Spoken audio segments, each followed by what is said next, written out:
এক গ্রামে এক গরিব কিষাণ ছিল। সে খুব গরিব কিন্তু খুব পরিশ্রমী। নাম ছিল বিনোদ। একদিন বিনোদ মাঠে ছাগল চড়াতে গিয়েছিল। ক্লান্ত হয়ে নিজেই বলে উঠল, ওরে বাবা, আর পারছি না, আর কত কষ্ট করব, আজ তো শরীরই দিচ্ছে না।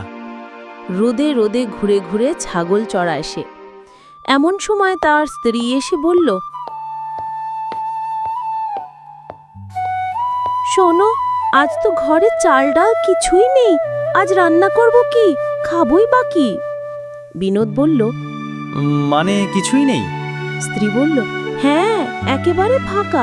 বিনোদ বলল, আচ্ছা, দেখি কিছু একটা ব্যবস্থা করি।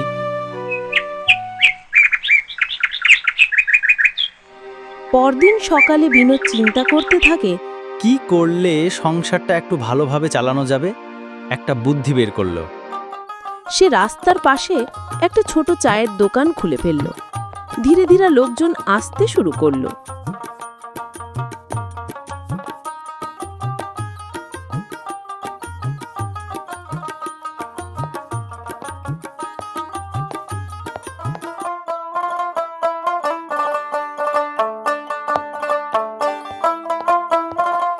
আরে বিনোদ ভাই, তোমার হাতের চা তো একেবারে জাদু। এমন চা তো আগে কোথাও খাইনি। ওই একটু একটু শিখে নিয়েছি। এই নাও ভাই, পয়সা নাও। চায়ের দোকান খুবই ভালো চলতে লাগলো।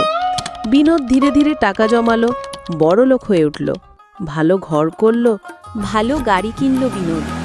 বলছে, চল মেরে গাড়ি, টিক টিক টিক। হা হা।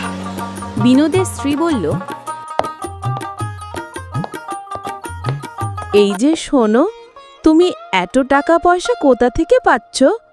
তোমাকে নিয়ে চিন্তা করতে হবে না। আরে বলো না, বলো না। অনেক জিজ্ঞাসা করার পর একদিন বিনোদ বলেই ফেলল, রাস্তার ধারে একটা চায়ের দোকান খুলেছি, সেখান থেকেই এত উপার্জন। কিন্তু কাউকে বলো না।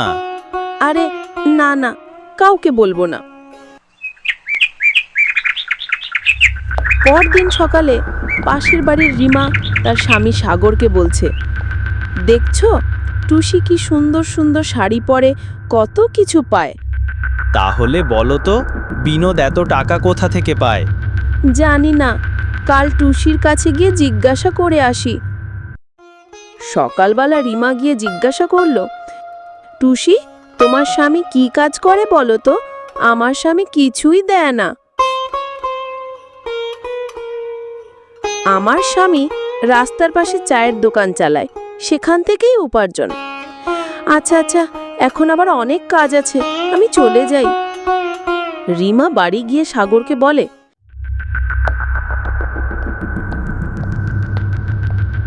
তাড়াতাড়ি তুমি একটা চায়ের দোকান খুলে ফেলো বিনোদের মতো। সাগরও পরদিনই দোকান খুলে ফেলে।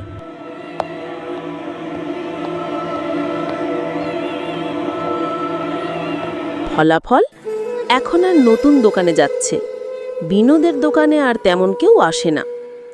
জীবনে 3টি জিনিস কাউকে বলবে না। 1, যদি অসুস্থ হও। 2, তুমি কত গরিব। 3, তুমি কোন ব্যবসা করে বড় হয়েছ। এই 3টি কথা এমনকি নিজের স্ত্রীকেও না বলাই ভালো। গল্পটি যদি ভালো লেগে থাকে একটা লাইক দিন আর চ্যানেলটি সাবস্ক্রাইব করতে ভুলবেন না। ধন্যবাদ সবাইকে।